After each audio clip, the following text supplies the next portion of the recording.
Hello everyone, Rich here, back for another video for the Diecast F1 review. Here today are two McLaren MP4-12s from the 1997 Formula One World Championship, and in both cars it's Mika Hakkinen. What we have is the pre-season test car or test livery version, and at the bottom of course is the race version. So yeah, we'll get on to it. So the McLaren team went into 1997 with a new contract, or a new sponsorship deal with the West Cigarette Company. A lot of anticipation going through the pre-season era of the team, because the cars were running, as you can see at the top, with the orange livery. And I imagine at the time people were sort of expecting the team to run in the traditional McLaren orange colours, me included at the time, because I remember it quite clearly. All the pre-season the cars were dressed in orange, and the livery wasn't unveiled until a silly bloody ceremony involving the Spice Girls. So yeah, it was a bit of a free-for-all sort of thing, you know, a bit of a over-pompous occasion, kind of like today really, when you see the McLaren teams launch their cars.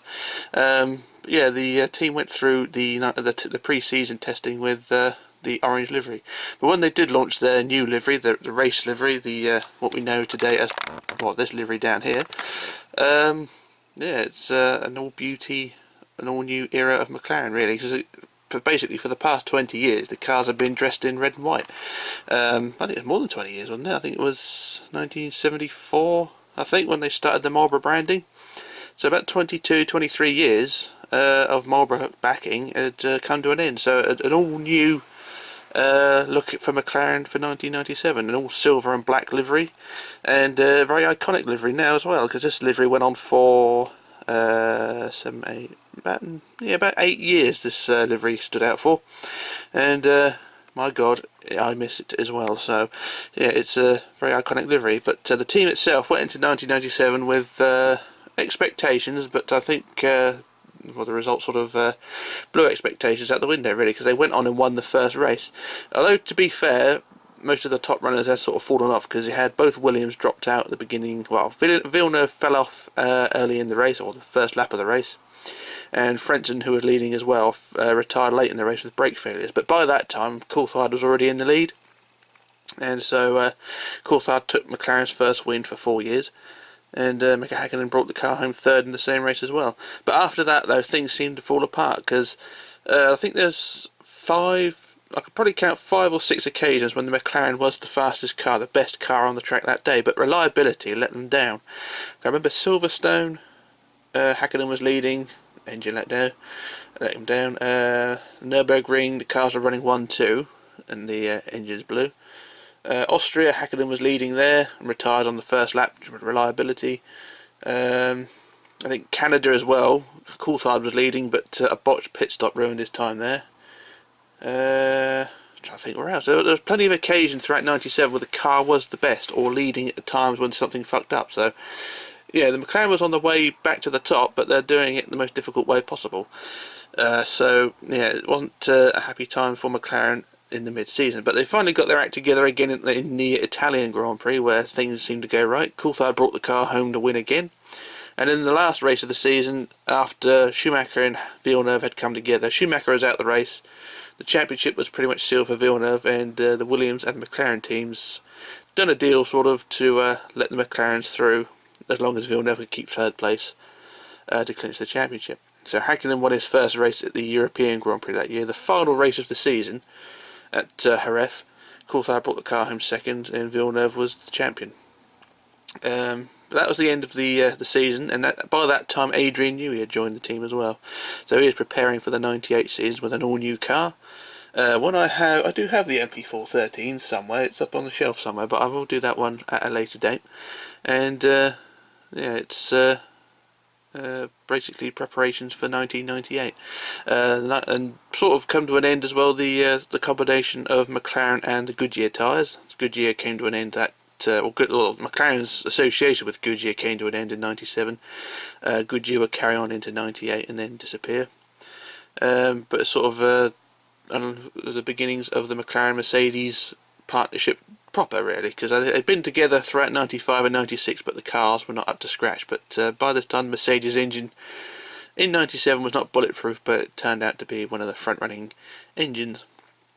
But yeah, that's pretty much the what I know about the MP4-12, and not to be confused with the MP4-12C, which is a supercar designed by McLaren. A lot of people do get that one confused, but yeah, it's they're two different cars made by the same company. But yeah, we look up cars in the boxes now. So we've got the orange McLaren here. This is the pre-season version here, and this is a very nice car. The colour is a bit, I don't know if it's faded, but I think the orange should be a bit brighter. It doesn't really show the dinginess of it through the viewfinder, so it's it probably could be a better view, but never mind. But you have got the big silver MP4-12 written on the side, and they don't look too bad either. I will get these out of the box in a bit, so don't worry too much. I'll just get this one out of the way, and we've got a few over there, but don't worry. And the race version is down there. Very nice car it is as well, and yeah, don't look too bad. So what I'm going to do, I'm going to do a quick jump cut while I get them out the boxes, and then we shall proceed. So back in a moment. Okay, back again. So I've got the cars out the boxes now, and what we'll do, I'll focus on the orange one first, so I'll get the race car out the way first.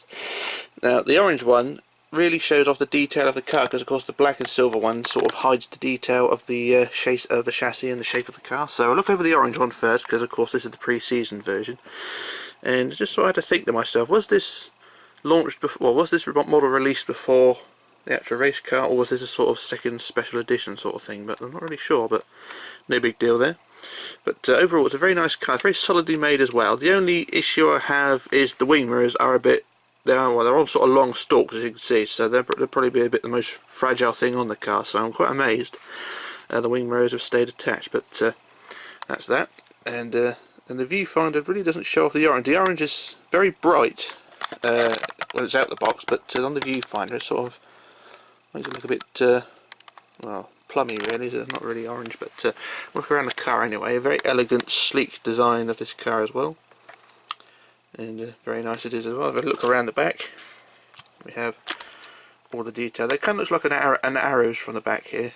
There you go, and there we are there. And we're going to look over the top, because this really shows off the shape of the bodywork. So you can see between the two rear wing pylons, you can see the shape of the car really comes to its own there. You can see where the bodywork scoos in and then scoops out again between the rear wing mounts. Very nicely made design there. So the black version really does hide all the detailing, but overall very nice models nonetheless. And look at the front profile. Of course, this is the 2 meter wide variant of the cars as well, just before they went to the narrow track. And yeah, very high airbox as well, very triangular one. And yeah, it's a very nice looking car as well. So I'm just trying to get as much of the angles as I can, because yeah, I'm running out of battery again as well. I don't know if it's the camcorder or the battery, but it ain't very good. Anyway, you can see. Also, another thing I noticed with the orange version as well, it does show all the join lines in the bodywork as well. You can see through the suspension the join lines, which is a bit of a letdown, but you know, it can't be helped. It shows off good detail, but also shows off the bad. So you know, it's one of those things. But look around the bodywork anyway. It's a very nicely sculpted car. You got the extra high cockpit size as well, which has been sculpted very nicely in this car. If you only get a real look at them from this angle, you can see sculpting of the side head supports, very nicely sculpted. Can't go wrong there. And look in the cockpit as well. You've got the traditional McLaren Mercedes steering wheel, which at the time very nicely done. Although later on they did lose the bottom loop of the steering wheel as well, so it just sort of went to a sort of airlines or airplane steering wheel sort of thing. So still early in their design. You've got a wraparound screen as well, which I didn't notice before. And yeah, very nicely sculpted and detailed there. You can really see, like I say, the orange version really does show off the detailing on this car, and very nice it is too. I think this is another X-Display one, because the dust on the model is a bit extreme as well. I've not actually had this car at the box before, so this is kind of all new territory to me. So yeah, it's second hand obviously, but I ain't complaining.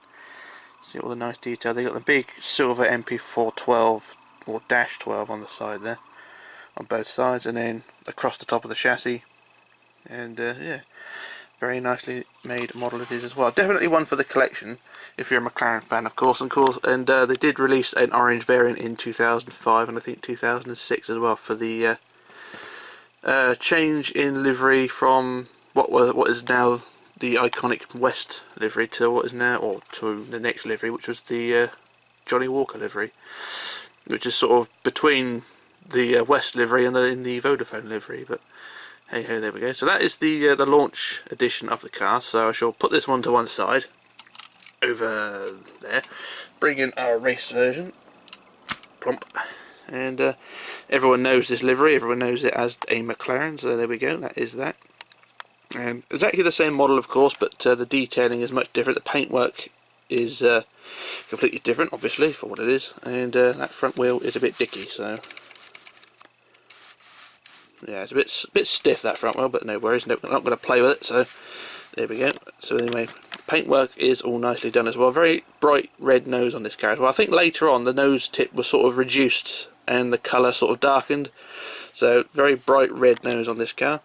And also, this is the Mika Hakkinen version. The Coulthard version, as you can see here on the front wing, Coulthard tended to run with a bit of red in this logo here. I think if you look on the side, yeah, you can see there the red, well, I'll say bloke there, was on the front wing as well for Coulthard's version. I think that's how it went. I'm going to have to check that because I do have a Coulthard variant up on the, well, not this car, but the next, the MP4-13. I'm going to have to check that later on to see if that was correct.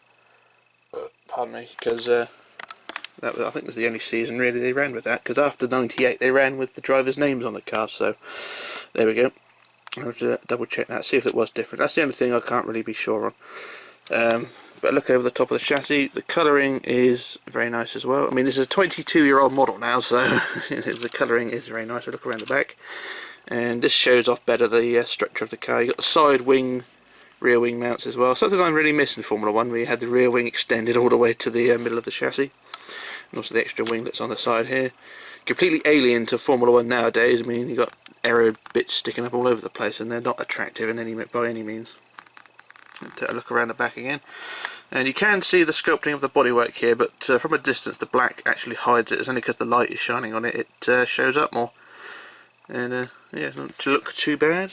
On the back of the rear wing, very nicely it is as well.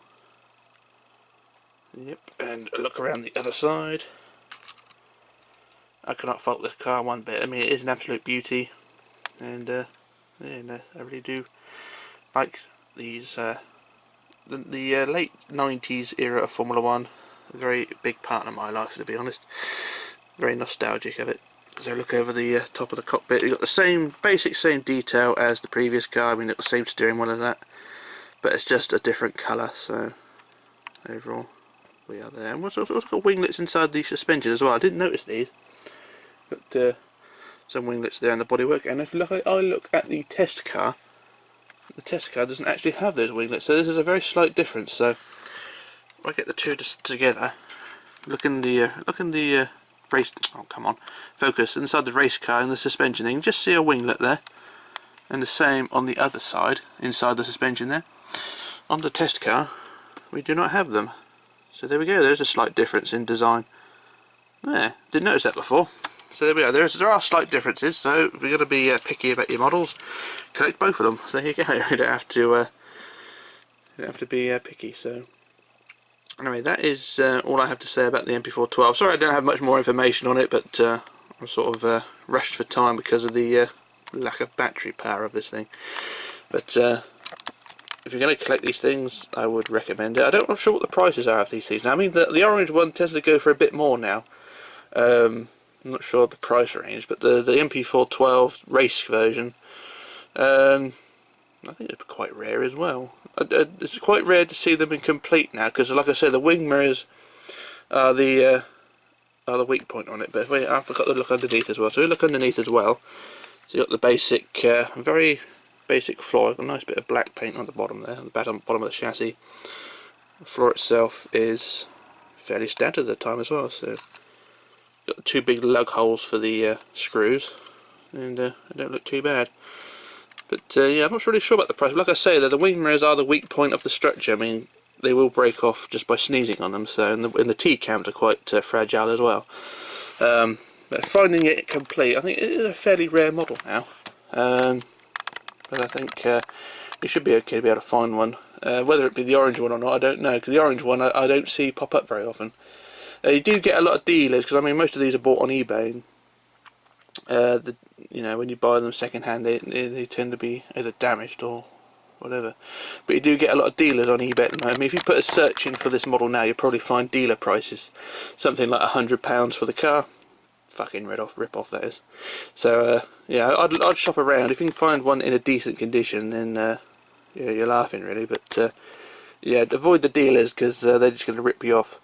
But overall, not much else I can say about that. I do have more cars to come as well. I've got 3 more at the back there, which just sort of there as a stand-in. So you've got the Sauber C23 there, the Renault R202 there by Revel, which they don't make many cars, and also at the top there the Toyota TF104. Yep, something a bit different there, but that's really all I have to say on the MP4-12. Both Minichamps, of course, but not much else I can say on the matter as well. So, but yeah, definitely, if you're a McLaren fan, these are definitely part of the collection. There, definitely get them.